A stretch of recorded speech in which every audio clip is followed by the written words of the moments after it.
قرآن شریف د خدای کلام دی.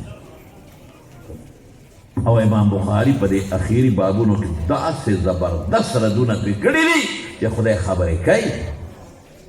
الله فرشتو سره به خبرې کوي د قیامت پر دلیل یې ویلی دی، قرآن نه ویلی دی. حتی چې رب العالمین به دوزخ سره هم خبرې کوي. باب کلام الرب تبارک وتعالی مع جهنم بابا یې قایم کړی دی. الله به دوزخ ته څه وایي؟ یوم نقول لجهنم، نقول معنا اوبه وایو، موږ به ووایو دوزخ ته هلم تلأت ډک شوې، ابوی فهل من مزید. انه لقول فصل، قرآن د خدای خبرې دي. صاحب بلا حدیث دی پکې چې خدای خبرې کوي. خو نو چې ته وایې خدای خبرې کوي نو څنګه کوي؟ وایي د څنګه بچیا خدای اورېدل کوي که نه کوي؟ نو بیا خو سوال دلته م راځي چې اورېدل خو په غوږ کېږي او د غوږ په پردې کېږي، نو خدای له په غوږ او د غوږ پرده مني. خدای لیدل کوي که نه کوي؟ او نو لیدلو له خو سترګې پکار دي، رڼا پکار ده، نو خدای خو سترګو رڼا ته محتاج شي. الله ته تراخه او خواږه معلوم دي که نه؟ او بلکل معلوم دي. نو دا خو په جمع معلومېږي، نو خدای له به ژبه مني. الله له علم شته که نه؟ ده ټول نه لویه خبره دا ده. او علم خو شته، نو علم خو زړه غواړي او دماغ غواړي. حواس خمسه ظاهریه غواړي او د حکماو پرید حواس خمسه باطنیه غواړي. نو خدای له به حواس خمسه ظاهریه مني او خدای پاک له به زړه مني او دماغ به وله مني. اوس به څه کوو؟ وی ښه تاسو څه وایې؟ موږ ورته وایو واوره اوس چې الله اورېدل کوي خو زموږ په شان نه. موږ په خپل اورېدو کې غوږ ته او د غوږ پردې ته محتاج یو، او الله په خپل اورېدو کې غوږ ته او د غوږ پردې ته محتاجه نه دی. ووایه الله لیدل کوي، خو زه په لیدلو کې رڼا ته محتاج یم د شپې نه، او په لیدلو کې سترګو ته محتاج یم د سترګو ګاټو ته. الله په خپلو لیدلو کې سترګو د سترګو ګاټو ته او رڼا ته محتاجه شوق سره ووایه، شوق سره ووایه نه دی. الله ته خواږه او تراخه معلوم دی، خو الله په خواږو ترخو کې سکې ته محتاج نه دی. الله علیم دی، خو الله په خپل علم کې زړه ته او دماغو ته او د حواسو ته محتاج نه دی. دقه رنګې الله خبرې کوي، په خپلو خبرو کې ژبې ته او تالو ته او مخرجونو ته محتاج نه دی. لیس کمثله شیء وهو السمیع البصیر. د الله په شان هېڅوک نشته چې داسې خدای خبرې کوي. کیف او کنه دواړه موږ ته نه دي معلوم. د طالبانو ته هم علما وایي چې د الله د صفاتو کیف نه دی معلوم، نه یوازې کیف نه کنه هم ګورې نه ده معلوم. حقیقتا موږ ته پته نشته. خو چې الله ځان له کوم صفت ثابت کړی دی منم. وی زه اورېدونکی ما وی الله یې، زه لیدونکی م الله یې، زه خبرې کوم بلکل ټیک، زما علم شته الله په سر و چشم منم، لا ریب فیه منم. په کومه طریقه به ما ته پته نشته، دا به د قیامت په ورځ او په جنت کې بیا موږ ته پته لګېږي انشاءالله. نو معتزله به خدای خبرې نه کوي، او زموږ اهل سنت نه قرآن الله کلام دی، خبرې کوي. الله چې څنګه غیر مخلوق، کلام هم غیر مخلوق.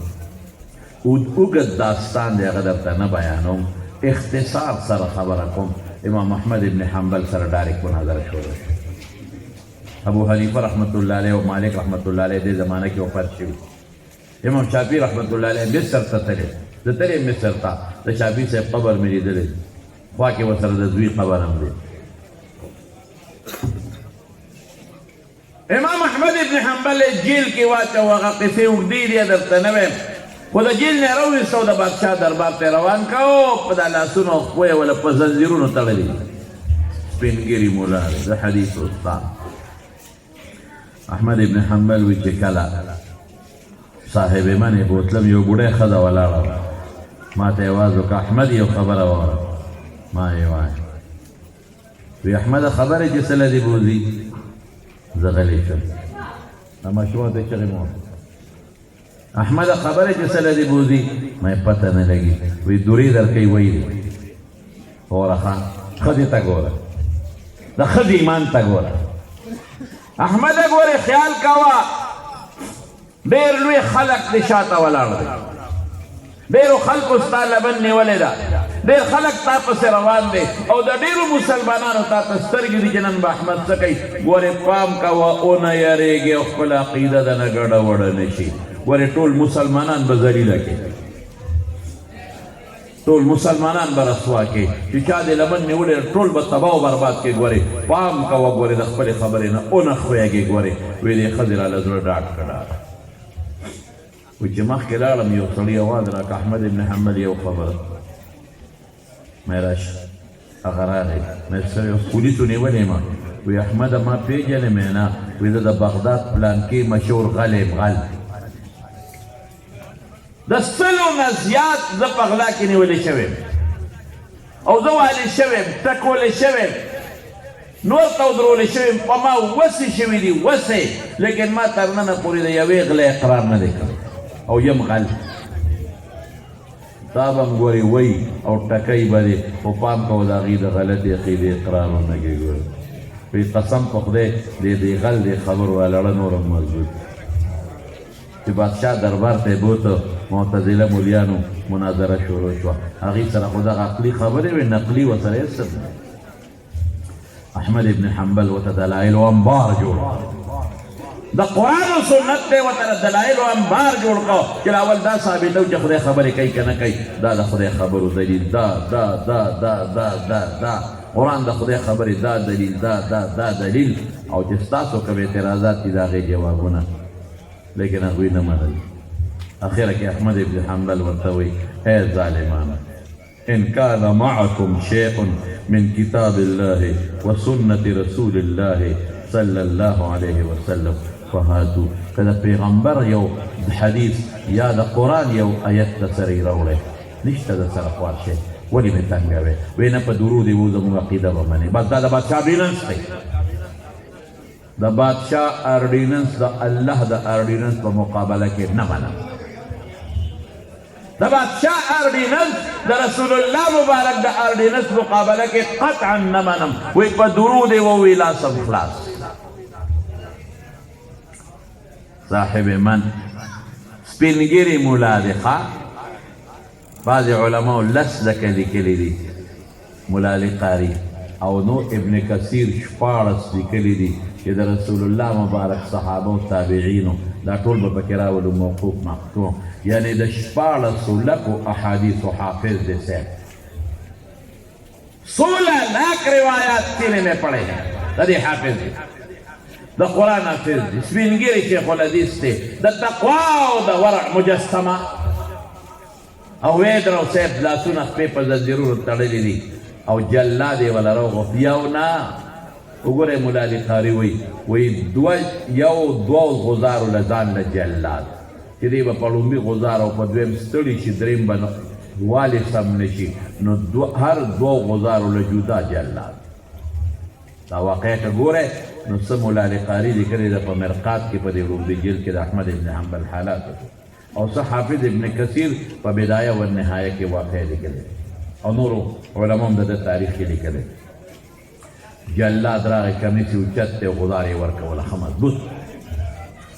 چې ورې که نو احمد ابن حنبل چغه کړې بسم الله وینه روانه شوه او که چه وجود دی سپینګیري مولا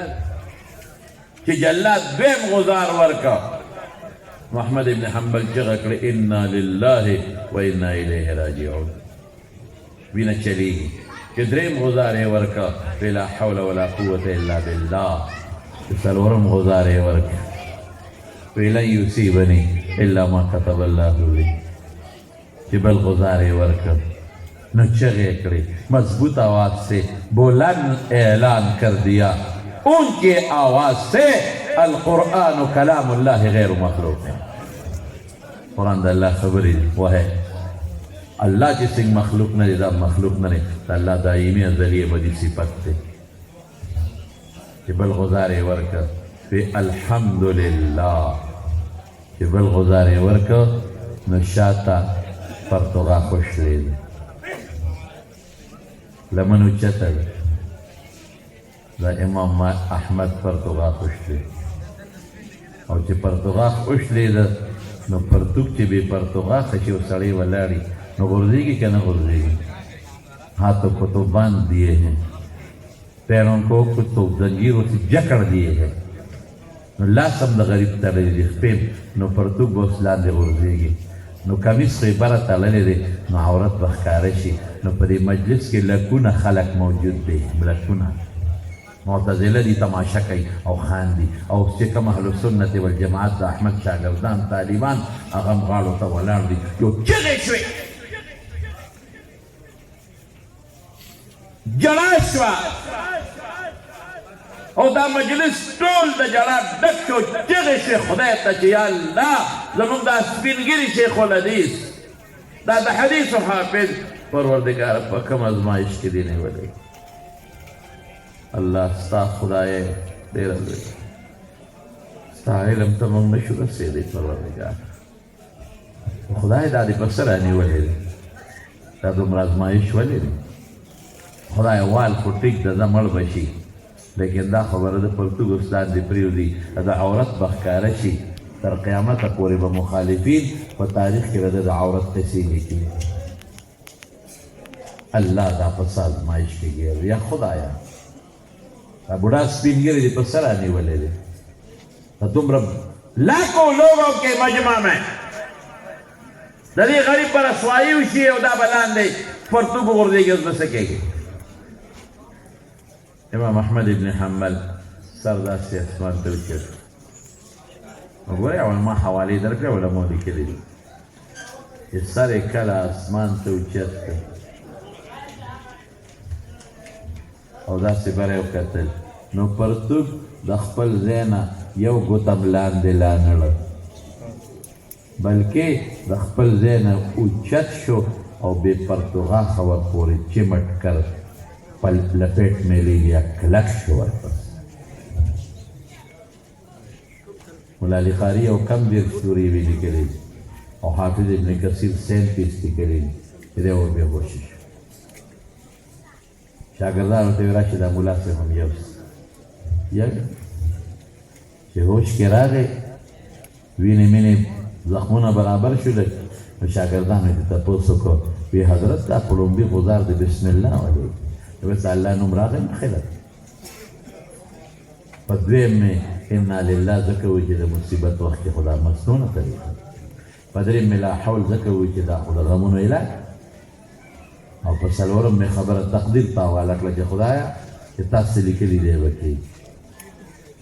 او په پنځم مې د خپل عقیدې برملا اعلان وکړ چې قرآن د الله کلام دی او غیر مخلوق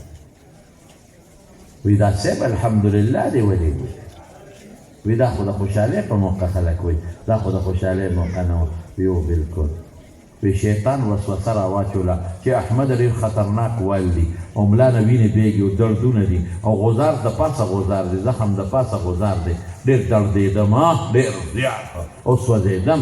نو شیطان دې وخت کې وی چې احمده د دیوالو د وجې عقیده دې نه ګډوډه شوې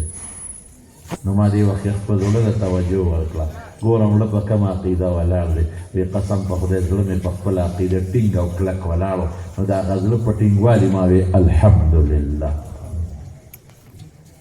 وی صاحب چې پرتوګ دې وشېده خو موږ چغې کړې خدای ته دغه خو په موږ سخته ډېره تېره شوه ته اسمان ته سر اوچت کړه او شونډې دې وړپولې او بیا پرتوګ خپل ځای نه اوچت شو در پورې کلک شو دا څه وی یو دې وخت کې ما سره فکر شو وی ما خپل رب ته سر اوچت کړ تکلیف وخت کې به چا ته سر اوچتو داسې نه شوق سره ایسا نہیں رستو ملګري چا سره به چا ته به سر اوچتو الله ما خپل رب ته سر اوچت کړ ما یا رحیم یا ودود یا ذا العرش المجید یا فعال لما يريد أسألك بعزتك التي لا ترام وبملكك الذي لا تضام إن كنت على الصواب فلا تهتك ستري اوه د وخت نشته را سره چې درته ووایم چې د کومو الفاظو د الله د صفاتو چونه وې کړی ای پروردګاره که زه په حقه یم نو زما پرده ماله نو زه په حقه وم الله مې پرده رانه ویسته امام شافعي صاحب استاد په مصر کې هغه په سوال جواب راوړی وی کم کمیس کې چې ستا وال ښوللی دي هغه کمیس مال راوړی استاد ولې ولې چې ورغېږي کې شافي صاحب ته چا وایي په دې شلېدلي زوړ کمیس څه کې وایي دا مې پکار دی نو چې امام شافي کله وفات کېده نو د وفات نه مخکې وصیت وکړ وایي چې ما له غسل راکړې او کفن راکړې او د کفن لاندې د احمد ابن حنبل دا کمیس زما په دې سینه د پاسه ور واچوئ ما نه به الله تپوس کړي څه دې راوړلي دي زه به خدای نه څه جواب کوم زه به یم الله هېڅ نشته وهو شافي وایي هېڅ نشته او احمد چې کوم زما شاګرد ما ځان نه پس پرېښی دی د حدیث استاد نو چې هغه په کوم کمیس کې د قرآن د مخه وهل خوړلی دي ربه هغه کمیس مې درته سفارش کې راوړلی دی